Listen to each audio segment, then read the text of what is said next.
ગાંજા બાબતથી મુખ્યમંત્રી, ગૃહમંત્રી, કલેક્ટર, ખેતીવાડી અધિકારીને બધાને મેં રજૂઆત લેખિત કરી છે. આજે લેખિત બધાના પરિપત્ર આવ્યા. પોલીસવાળા પાસે જાણ્યું તો કે અમારામાં આવતું નથી. જિલ્લા ખેતીવાડી અધિકારીનો પત્ર આવ્યો તો કે અમારામાં આવતું નથી.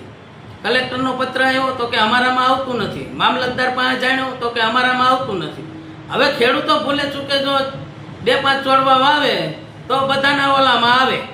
હવે આનું કારણ પરમિટ માંગવી તો સરકારના કોઈ વિભાગમાં નથી આવતું, અને પકડાઈ જાય તો તાત્કાલિક સરકારને એવી હવા આવે કે ખુશ્બુ આવે, તરત જ ખેડૂતોની વાડીએ પકડાઈ જાય અને ખેડૂતોને પકડી લેશે.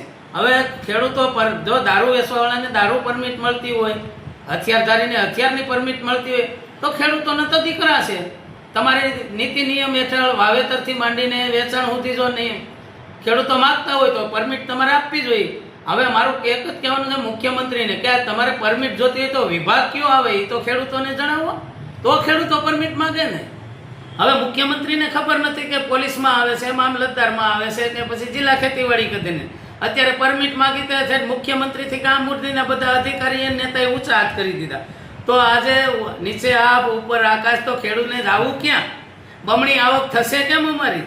એટલા માટે હું મુખ્યમંત્રીને અને ગૃહમંત્રીને વિનંતી કરું કે તમે ખેડૂતો બાબતે થોડું ઘણું ધ્યાન આપો ને. નીચેના અધિકારીને કે તલાટીથી માંડીને કલેક્ટર સુધી તમે જુઓ તો ખરા કોના વિભાગમાં કેવી જવાબદારી આવે. આજે કોઈ જવાબદારી લેવા તૈયાર નથી તો સરકાર બમણી આવક કોની કરશે?